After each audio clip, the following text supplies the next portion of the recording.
10 years after world leaders set out to improve the lives of all on this planet, they gather again to discuss the progress. The Millennium Development Goals specified 8 areas in which the lives of all should be improved by 2015. But with only 5 years to go, the question's still not answered. Are these goals announced with such fanfare really achievable? This is Inside Story.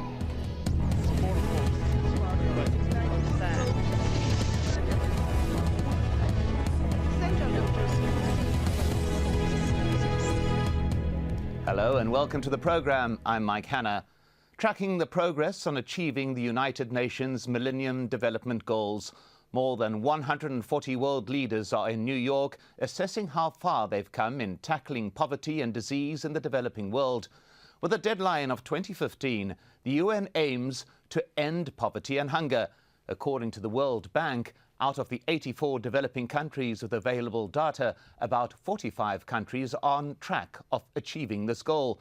The UN is also working towards universal primary education, with about 57 countries on track. In addition, the UN intends to reduce the under-5 mortality rate by 2/3. Current statistics indicate only 25% of countries are likely to reach this goal. The goals also include working towards a cleaner, greener environment, gender equality, better maternal health, developing global partnerships, and combating disease. While a UN report earlier this year indicated that most goals are unlikely to be realized by 2015, UN Secretary-General Ban Ki-moon believes they could still be met if enough work is done. We have more development success stories than ever before. The transformative impact of the MDG is undeniable. This is an achievement we can be proud of. But we must protect these advances, many of which are still fragile. And the clock is ticking, with much more to do. Well, joining our discussion today are our guests. In New York, Charles Abugre, UN Millennium Campaign's Regional Director based in Nairobi. In London, Dr. Vincent Magombe, Head of Africa Inform International, a network of African journalists. And in New Delhi, environmental activist and author Vandana Shiva. Welcome to you all. Let's begin in New York with Charles Abugre. We've had a year of economic hardship throughout the world. Given this, is there still a political will among those more than 140 nations to achieve these Millennium Goals? Yes, the indication is that there is a will, because there is no option but to press ahead. The economic hardships did put a lot of things backwards, but it also did show that wherever politicians and leaders have the will, they usually find the resources, as evidenced by the billions of dollars that were found overnight to bail out banks. So the possibilities do exist. Secondly, there is no option because the world's poor are increasingly organizing and cannot allow anything other than actions to reduce poverty. And I think that voice of poor people around the world resonates also here in New York.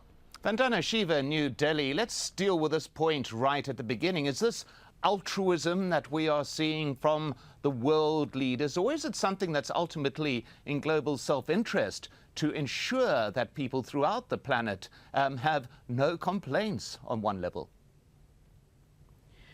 Well, making sure that the entire human community has its most basic needs met is recognizing that our destinies are not separable, and the idea that a few privileged people can insulate themselves while pushing large numbers into poverty, into vulnerability. We've not just had the economic slowdown this year, it's been a year of ecological disasters, climate havoc. Right now, the city Delhi is coming under floodwaters of the Yamuna because the rains just don't stop this year. So I think when we see that in every way we are connected through the water, we are connected through the air, we are connected both through peace and we are connected through conflict and violence, it is in the larger self-interest of those who have to A, take less from those who don't, stop grabbing the land of Africa, stop grabbing the land of the tribals, and B, to share more equitably with dignity, not as charity. Vincent Mabonge, let's pick up on this particular point. The whole program has been designed from the top up. It is the leaders in New York who set this agenda, and it's the leaders in New York who are now discussing it. But is this the reality? Surely, if this is to succeed, it has to come from the bottom up rather than the top down. That's right. Well, first of all, to use the euphemism that the General Secretary of the UN used, saying the clock is ticking, I think it's ticking to nowhere. And my brother in New York, they're speaking from New York, the African brother there, says about the people are organizing. What is happening as well is that their governments, African governments in particular, are disorganizing. So unless somebody actually understands the thing, we are going, I'm completely fed up with this old song of the world must help Africa. Since independence, we've been saying the West must bail us out, everybody must help us, now China should help us. We are not asking the right question. And the right question is, what can Africans do for themselves? You tell me that Nigeria needs any help from anyone, they get billions of dollars from oil every year, right? They have educated people in thousands, in millions. They have universities, hundreds of universities. Do they need handouts from anywhere to achieve Millennium Development Goals unless the right question starts to be asked? Unless we start asking about this, the failure of African governments to really facilitate development, to have that vision of using the resources and their people. You are wasting your time. The NGOs who are leading this struggle about the West should give more are completely timid. They don't want to ask questions of African governments, and that's why the clock is ticking to nowhere. Charles Abugre, let me ask you to respond to that particular point. Actually, the gatherings are not about the West should help Africa. It's a series of actions. Most of it starting with governments in the north, in poor countries, including Africa, and their responsibility to citizens. That includes ensuring that we have deepening democracy, ensuring that we are cutting down corruption, ensuring that citizens are involved, in the thinking about how to shape their own lives. And it is not really true that virtually all African governments are doing nothing to help their poor. I have seen a lot of remarkable change since the structural adjustment programs ended since the Millennium Development Goals in 2000. I have seen remarkable change in Rwanda, pulling itself out of genocide. I have seen remarkable change also in Ethiopia, pulling itself out of hunger. Even Nigeria, that my brother talks about, is doing fantastic work in the last few years utilizing debt relief.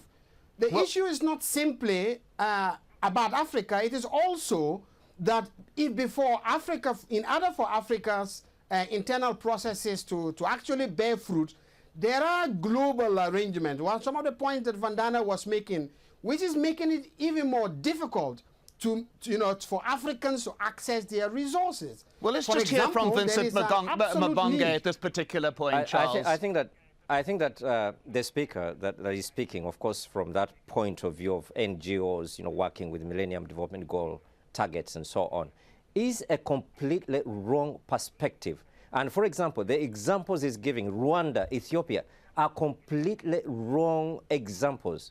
I mean, you are giving some symbolic little development here and there. You're forgetting the killings which are happening in Rwanda, the lack of democracy, which will throw all those things into down the hole. Ethiopia, it still remains one of the most poorest countries, even if there's a little bit of movement here and there. If you had a proper democratic government in Ethiopia, you had a proper democratic government in Rwanda, in Uganda, for example, we have discovered oil. That's where I come from. Well, let's then what you would return to have these points is at that a these little bit governments later, would- Vincent. these Sorry governments to would interrupt then you at this work and particular develop stage. their countries. Let's just return to these points, but let's actually assess where we've got to at this particular stage. Now, it appears that several countries have made major progress in achieving some of the Millennium Development Goals placed by the UN. The area lagging furthest behind is sub-Saharan Africa. But in the west of the continent, Ghana is well on track to achieving 2 of the goals. It is set to become the first country in Africa to halve the incidence of poverty and hunger before 2015. Another glimmer of success in Tanzania, where the number of children starting primary school has almost doubled since 1991. Setting an example in Asia, Vietnam has slashed the rate of infant mortality. The number of children dying before their 5th birthday has dropped from 56 in every 1,000 to 14. And in South America, a startling exercise in combating hunger. Driven by his own experience as a hungry street child, Brazil's President Lula da Silva introduced the Zero Hunger Program. And as a direct result, Brazil is now ranked as a world leader in combating famine. Al Jazeera's Gabriel Elizondo went to one small town to see how it's being done. As Adilson dos Santos checks on his crops, he might not know it, but he is a big reason why Brazil has become a world leader combating hunger.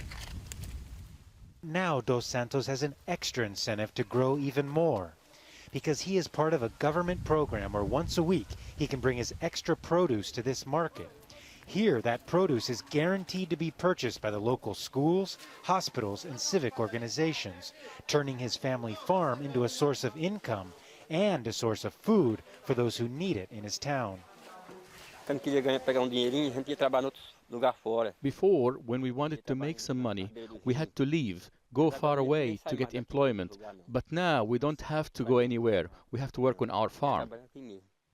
Through a program it calls Zero Hunger, Brazil has created thousands of Adilson dos Santos all over the country in the past 8 years.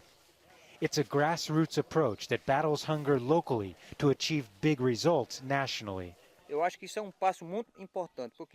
Families that just receive free food handouts are put in a bad situation because we have seen they stay dependent on this food aid. What we do is different. We give the family farmer incentives to produce not only for them, but for the community. The little they sell, even if it's a little bit, that money is very important, because with that money, they buy medicine, clothes, shoes.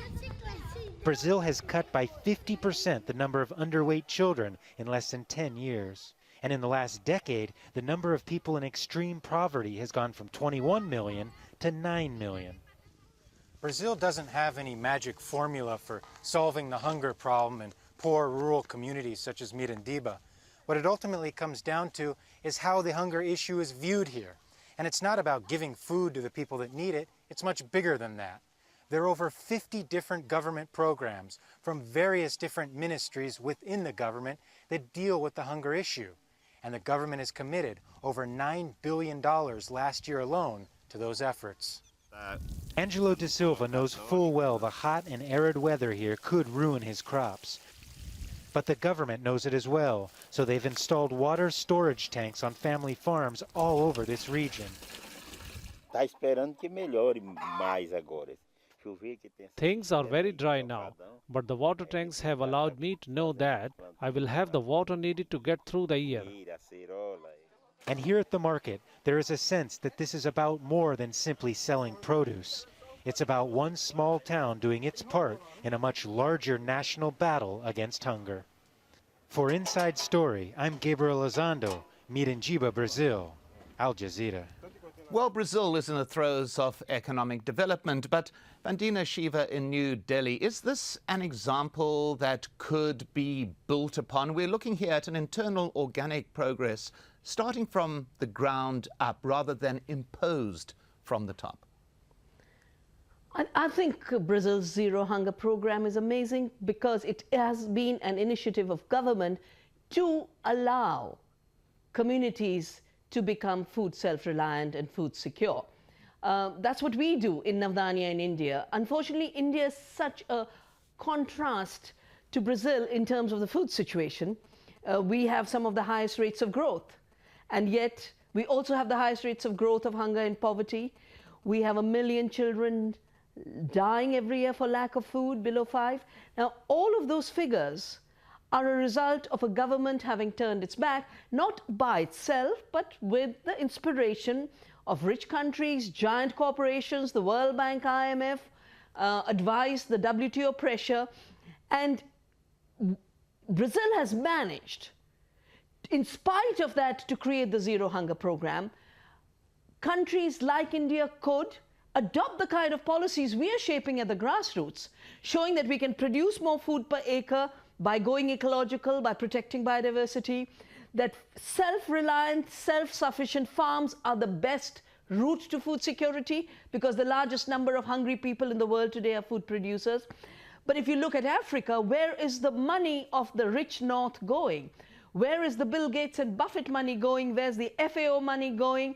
It's going for this mad, insane proposal for the Alliance for the Green Revolution in Africa, when India and Punjab, prosperous regions 40 years ago, are today lands of suicide, cancer, toxics, and depleting water resources. Well, let's go on to Vincent Mabonge at this particular point, Vandana, if I may. I think we need to recognize, I just want to say, it's just not an issue of can the governments do it themselves. We need to recognize the international pressures to push the South in the wrong direction, so that the land, the seeds, the food that the poor can produce, have for themselves, are taken away. You push them to destitution, and then of course you can cook up the figures and say we are halving the numbers. Gates will cook up figures about increasing food production in Africa, even while with his corn, monocultures, his chemical fertilizers, and his GMOs, food sovereignty is going to go down in Africa. Well, let's pick up with one point you made there, Vandana Shiva, and go to Vincent Mabonge, the issue of governance. Now, what we are hearing is that anything can be done as long as you have good governance involved. This is a critical issue. It's a very simple, logical thing. I mean, for you to manage anything or to create a vision, as the lady from India has said, you know, government can come with a policy trying to involve people from the grassroots. Now, for you to do that, you need to have managers. And those managers at national level are the government. Now, let me tell you one thing about good governance. We're not talking about so-called democracy of America or Britain. We're just saying, for example, the parliament, the opposition in parliament holding government accountable. 1. 2, the media, making sure they can see where the government is stealing money. Look at Uganda, where I come from. Very recently, there was money given for malaria, tuberculosis, as a global fund for malaria. The money was stolen by ministers in millions. Now, that is where the problem is. It isn't that we haven't had enough money since independence pushed into Africa, but a lot of that money has gone down the drains of hungry, you know, stupid, useless leaders who just steal this money. And that is where good governance comes in. Well, let's go to Charles Abugre. You are answerable to the people to pick up on this particular point. Let's hear from Charles Abugre about this issue of governance. Is this something that the UN, that those saying that they will hand out money, are taking into account? And importantly, too, where does the accountability lie? If the UN's leaders fail in achieving their goals, to whom are they accountable? These are major issues which could obstruct the intentions that the UN professes. Governance ultimately is about citizens, active citizenry, struggling continuously to make sure that governments everywhere act on their behalf. There are no perfect governments anywhere. One of the tragedies in Africa, I think, has been after the period of the nationalist leaders, the efforts to who at that time invested quite a bit on educating the African about their responsibilities and rights. All of that got swept away during the periods of military dictatorships and interventions, which were also not entirely domestically driven, and of structural adjustment programs. Look, we have a responsibility and a task of building democracy and accountability.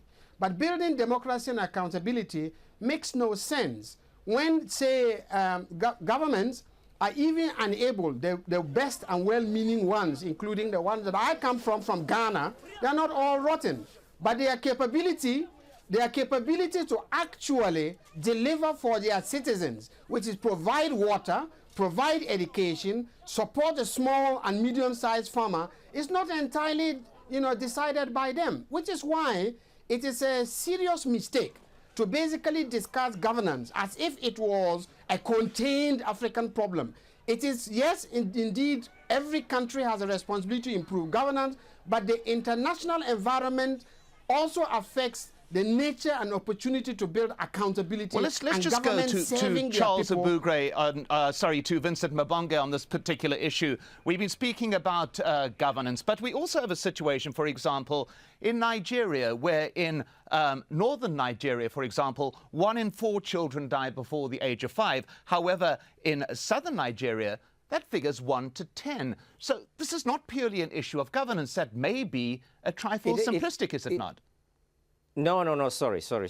Nigeria has the money from oil, and that is why it is able, because of stupid governments, to choose where they can do something good and choose where they can't do something good. You know, the ethnic problems in Nigeria and so on. So what one is saying is that there is no reason why. I mean, somebody gave a wonderful example in your report there about Ghana. I went and visited Ghana some 10 years ago. You know, Ghana is now an example of one of those countries rushing, as they say, towards that Millennium goal because of proper democratic dispensation. They are answerable to the people. They can help the people to really take up and empower themselves to build. Let's not keep looking outside. Let's not stop these stupid, nonsensical stories and songs of blaming imperialism all the time. What can Africans do for themselves today? We have the oil all over the continent. We have mineral resources in Congo. We need to have good governments to exploit those for our people. Stop all the time blaming America, Britain. Yes, those people have exploited us, and they continue to exploit us. And they will continue. If we say we depend on them, we can try to depend on ourselves, and we can achieve it. Ghana is achieving it. If I may just interrupt you there. Botswana is achieving it. Vincent, I just want to go to Vandana Shiva and pick up on a point that she made a little bit earlier, that we've discussed the issue of bad or good governance. We've discussed the issue of things starting on an organic, local basis. But you also have a scenario with that example we used there, Brazil. That is something that was done without the IMF, without aid or assistance money from the United States. It was done by Brazil itself. Is this perhaps a way forward as we come to the end of the show, that actually the best way to form development is from the people on the ground rather than the imposition, as we said before? Well, definitely Brazil's programs for zero hunger have been inspired from the ground, from amazing movements that decided that if you just connect rural areas and farmers with the poor in the cities, the farmers earn double the income, the poor pay half. But it was a program built by bypassing corporate agribusiness. That's what is destroying food security worldwide. Food sovereignty, food self-reliance is the best way. It's being undermined by the free trade liberalization policies, the idea leave it to the market. A leave it to the market recipe is not going to be able to look after those who are excluded and disenfranchised. And the second important issue is, in times of economic vulnerability, climate vulnerability, while we recognize self-reliance as the first principle, we also have to recognize mutual solidarity as a global duty. Well, at that point, we've got to leave it. Thank you so much to our guests, Vincent Mabonge, Charles Abugre, and Vandana Shiva.